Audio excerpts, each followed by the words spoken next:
Сәлем, сіздермен бүгін осы суреттегіндей оңай әрі тойымды салат әзірлейміз.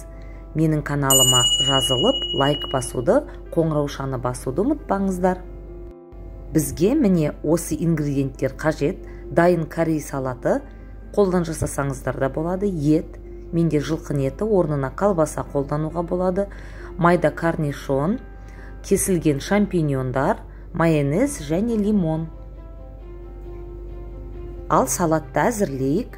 Ең алдымен етті немесе колбасаны ұзынша тілімдерге бөліп, осылай кесіп аламыз.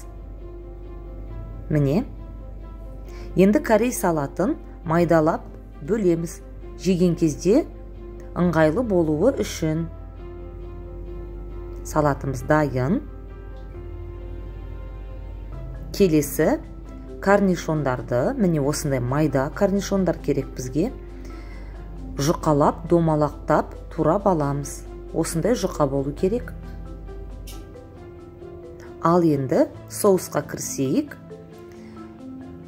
3-4 қасық майонез, яғни 3 тарелкаға жететінде майонезге 3-4 қасық лимон қосамыз. Осы жерде чеснок қоссаңыздар да болады. 1-2 зубчик чеснок. Енді салатымызды арнайы ыдысқа жинайық. 2-3 қасық шампиньондар, 2-3 қасық ет, 2-3 қасық корнишон, 2-3 қасық корей салаты, дайын майонезді, соусымызды қосамыз. Бұл мөлшердегі салат 1-3 тарелкаға шығады. Бетіне әсемдеп мак себеміз. Міне, осылай әсемдесеңіздер болады. Салат дайын. Ас болсын.